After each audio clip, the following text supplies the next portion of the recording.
아마도 FTX가 그리고 있는 진정한 큰 그림은 안녕하세요, 머니스택입니다. 오늘은 최근 정말 심상치 않은 움직임을 보여주고 있는 FTX 거래소와 그 거래소 토큰인 FTT 코인에 대해 한번 알아보려고 하는데요. 제가 보기에는 진짜 심상치 않은 것 같아요. 그래서 이런 트렌드를 한번 파악하시면 좋겠다는 생각에 이번 동영상을 준비하게 되었습니다. 이 시리즈는 총 2편으로 구성되고요. 끝까지 보시면 대체 얘네가 어떤 그림을 그리고 있는지 파악하실 수 있게끔 영상을 만들었으니 꼭 끝까지 한번 시청해주세요. 시작하기 전에 구독과 좋아요 눌러주시면 감사합니다. 그럼 오늘의 코인 FTT 시작할게요. 네, 시작하기 전에요. FTX는 레퍼럴 시스템으로 운영을 하고 있는데요. 제 동영상 하단의 링크로 회원가입을 해주시면 수수료 혜택이 있습니다. 이왕이면 열심히 하는 사람 꼭 레퍼럴을 해주시면 저도 굉장히 기분 좋게 더 열심히 동영상을 만들 수 있을 것 같아요. 근데 이 동영상은 레퍼럴 모집과는 전혀 상관없이 만들었거든요. 그러니까 혹시 거슬리시는 분은 무시하시고 오늘 준비한 내용만 가져가셔도 괜찮을 것 같아요. 그럼 본격적으로 시작할게요. 네, FTX 거래소는 제가 크게 4가지 정도 키워드를 가지고 와봤는데요. 첫 번째, 근본 거래소로 발돋움할 준비를 하고 있다. 두 번째, 최근 규제가 강화되고 있는데 이런 흐름이 FTX에 굉장히 웃어주고 있는 것 같다. 세 번째로는 FTT 토큰을 그래서 살만하냐 하는 거. 그리고 마지막으로는 솔라나 생태계를 공부하면 돈을 좀 많이 벌 수 있지 않을까 라는 생각에 이번 영상을 만들게 됐습니다. 그럼 왜 저희가 이 시점에 하필 FTX 거래소를 주목해야 되는지에 대해 한번 얘기를 해볼 텐데요. FTX 거래소는 2019년에 설립된 거래소인데 어느샌가 바이낸스, 후오비, 코인베이스 바로 밑에 4등 중앙 거래소로 자리를 잡고 있습니다. 한때 트레이딩 볼륨이 잘 나왔을 때는 하루 중 6조 정도 거래량이 나오기도 할 정도로 굉장히 핫한 거래소였는데요. 지금도 굉장히 핫합니다. 근데 이게 생각보다 굉장히 어려운 일이에요. 왜냐면 후발 중앙 거래소들은 굉장히 성공하기 힘든 구조를 갖고 있거든요. 예를 들면 우리나라로 치면 업비트나 빗썸을 한번 생각해 봅시다. 일단 사람들이 많으면 사람들은 그 거래소만 쓰고 중소 거래소는 안 가게 되죠. 안정성의 문제도 있고 출금이 느리다 이런 다양한 문제를 갖고 있기 때문인데요. 사람들은 다양한 이유로 기존에 사람들이 많은 중앙 거래소를 쓸 수밖에 없었습니다. 예를 들면 일단 기존에 거래소가 있으면 사람들이 있겠죠. 그러면 거래량이 많겠죠. 그러면 사람들이 거래량을 보고 또 많이 옵니다. 그러면 거래소는 사람들이 많으니까 수수료를 많이 벌겠죠.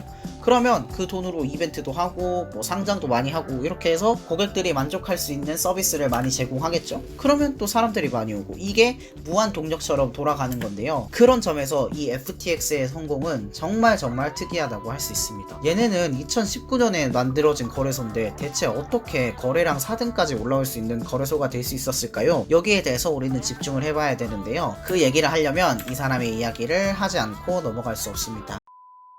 샘 뱅크먼 프라이드, 속칭 뽀글이라고 불리는 이 아저씨는요, 아저씨는 아니죠. 이 CEO는 매사추세츠 공대 물리학 학사를 졸업해서 2017년에 알라메다 리서치를, 2019년엔 FTX 거래소를 설립하는데요. 이 알라메다 리서치가 FTX 거래소를 만들었어요. 이 샘 뱅크먼 프라이드, 뽀글이는 굉장히 엄청난 사람인데요. 무일푼에서 자수성가를 이뤄낸 아이콘이기도 하고 현재 코인판에서 가장 유명한 사람을 뽑으려면 저는 아마 짱펑자오보다 뽀글이를 뽑고 싶을 정도로 굉장한 사람입니다. 그럼 이 뽀글이가 어떻게 부자가 될 수 있었냐? 바로 이 알라메다 리서치 때문인데요. 이 알라메다 리서치는 뽀글이가 2017년에 설립한 회사로 암호화폐 투자 회사이기도 하고 유동성 공급 회사이기도 해요. 알라메다 리서치가 붙은 ICO나 IDO들은 굉장히 토큰 가격들이 많이 올라온 걸 볼 수 있고, 만약에 내가 신규 투자하고 싶은 토큰에 알라메다 리서치가 들어가 있다면 굉장히 믿고 투자할 수 있는, 가격 상승을 기대하기 좋은 백커라고 말할 수 있을 정도로 굉장히 투자도 잘하는 회사인데요. 사실 그것보다는 이 알라메다 리서치는 유동성 공급 회사라는 게 굉장히 중요합니다. 이렇게 알라메다 리서치가 FTX에 유동성을 공급해주다 보니까 기존의 거래소들만 갖고 있었던 넘치는 거래 볼륨을 FTX는 신생 거래소임에도 불구하고 가질 수 있게 된 거죠. 이 알라메다 리서치는 파생 상품과 디파이를 전문적으로 투자하는 회사고 또 프로그램도 만드는 그런 회사인데요. 요거에 대한 얘기를 자세히 한번 해보도록 하겠습니다. 이 FTX 거래소는 바이낸스가 FTX에 투자를 하면서 본격적으로 이름을 알리게 됐는데요. 이게 사실 생각해보면 정말 쉽게 이해가 되지 않는 부분이거든요. 거래소가 거래소한테 지분 투자를 한다? 이게 말이 되나? 내가 굽네치킨 사장인데 네네치킨에 투자를 한다? 약간 이런 개념이잖아요. 그래서 굉장히 이해가 안 갔고 쇼킹해서 그때 FTX 거래소가 이름을 많이 알리게 됐는데요. 근데 지금 와서 보면 이 바이낸스가 FTX에 투자를 진행했던 이유는 이런 이유 때문이었던 것 같아요. 이 FTX는 모 회사가 알라메다다 보니까 OTC 거래도 굉장히 잘하고요. 특히 이 FTX 거래소가 파생 상품을 정말 잘 만드는 거래소예요. 지금은 상장 폐지됐지만 예전에 바이낸스에서도 FTX가 만든 세배 불토큰, 베어 토큰이 판매되기도 했었죠. 바이낸스는 지금은 FTX 지분을 모두 정리했지만 아무래도 그 당시 바이낸스는 이 FTX에 투자를 하면서 암호화폐 판을 일단 키우고 보자. 특히 파생 상품이나 장외거래 판을 좀 키워야 전체적인 시장의 사이즈가 커지는 데 도움이 되겠다라고 판단을 한 것 같아요. 그리고 이건 전적으로 알라메다의 능력, FTX의 능력인 파생 상품을 잘 만드는 능력에서 기인할 수 있었습니다. 파생 상품을 예를 들면 어떤 게 있냐면요. 마진 거래는 기본이고 곱하기 불 토큰, 베어 토큰, 변동성 지수를 추종하는 토큰, 선물 계약, 코인 예측, 트럼프가 당선된다에 돈 걸고 안 된다에 돈 걸고, 그리고 향후에 큰 메타 중에 하나로 자리 잡을 수 있다고 생각하는 STO, 토크나 주식까지 제 생각에는 코인으로 다룰 수 있는 거의 모든 상품을 이 FTX에서 거래하고 있습니다. 이렇기 때문에 이 FTX가 굉장히 성장할 수 있었던 거죠. 특히 이 파생 상품들은 수수료가 굉장히 많이 필요하거든요. 그러니까 제가 20배 마진을 친다 라고 하면 1비트로 20비트를 빌리는 건데 수수료는 20비트를 거래한 수수료를 내야 하기 때문에 파생 상품이 활성화된 거래소가 있다는 건 굉장히 수수료를 많이 벌 수 있다는 뜻이기도 합니다. 근데 사실 이건 제가 이 뒤에 말할 근거가 없으면 아무것도 아니에요. 핵심은 이건데요. 현재 거래소들이 굉장히 규제를 많이 받고 있거든요. 바이낸스는 마진 비율을 줄이기도 하고 우리나라에서도 너네 차단하겠다 이런 얘기도 굉장히 많이 하고, 해시드 코파운더도 한 AMA에서 바이낸스는 아무래도 점점 더 규제를 벗어나기 위해서 탈중앙화를 하려는 시도를 할 것 같다라고 했죠. 이 시장이 굉장히 현재 규제의 강도를 조여가고 있고 특히 파생 상품에 대한 규제들이 굉장히 강화되고 있거든요. 근데 FTX가 이걸 하려고 해요. 규제 안에서 파생 상품을 다루려고 하고 있습니다. 그러면 바이낸스를 이길 수도 있을 것 같아요.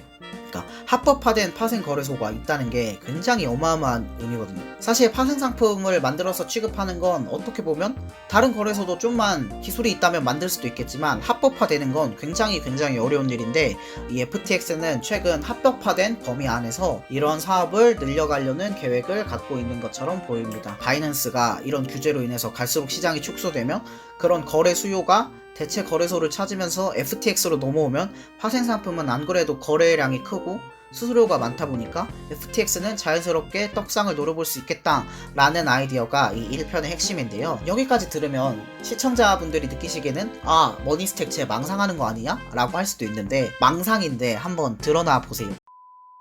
이 샘 뱅크먼은요, 조 바이든 대통령의 개인 후원자 중 랭킹 2등이기도 합니다. 그리고 최근에 투자도 굉장히 많이 받았어요. 1조 원 상당의 투자를 소프트뱅크나 폴투더 존스 서클사에서부터 받고 있고요. 분명 뭔가 일어나는 것 같아요. 그리고 이 FTX는요, 이렇게 투자받은 돈으로 사람들에게 본인의 거래소 이름을 천천히 각인시켜 나가고 있습니다. 게임판에도 본인의 네이밍 스폰서를 하고요. MLB, 메이저리그에도 자기네 이름을 걸고 있고 경기장에도 자기네 이름을 걸고 있습니다. 분명히 뭔가가 일어나고 있는 것 같아요. 그래서 저는 이런 일련의 흐름들을 봤을 때 이렇게 결론을 내렸어요. 아마도 FTX가 그리고 있는 진정한 큰 그림은 코인 합법화를 동반한 진정한 불장 시즌이 다가왔을 때 단순히 바이낸스만 이기는 게 아니라 뉴비들 돈까지 쫙 빨아먹을 준비를 서서히 하고 있는, 인프라를 넓히고 있는 그런 단계고 결국에는 세계 1위 거래소가 되는 게 아닐까, 이런 목표를 가지고 거래소를 운영하고 있다라는 생각이 들었고 1조를 투자한 기업들도 이런 그림을 보고 투자하고 있다는 생각이 들었습니다. 그렇다면 우리는 여기서 당연히 이쪽으로 생각이 흘러갈 수밖에 없겠죠. FTX의 거래소의 토큰인 FTT인데요. 제가 이 글을 블로그에는 2주 전에 썼는데 블로그에 글을 쓸 때만 해도 $35 정도 됐는데 지금은 $53가 돼버렸어요. 그래서 지금 코인을 추천하긴 굉장히 좀 부담이 있는 상태고, 더 자세한 내용은 제가 2편도 일단 대본은 블로그에 작성해놨거든요. 그래서 블로그를 가셔서 참고하시면 좋겠습니다. 네, 이렇게 오늘은 FTT 코인과 FTX에 대해서 한번 살펴봤는데요. 어떠셨나요? 영상이 도움이 되셨다면 구독, 좋아요 눌러주시길 부탁드리겠습니다. 오늘 또 시청해주셔서 진심으로 감사합니다. 다음에 봐요. 빠이!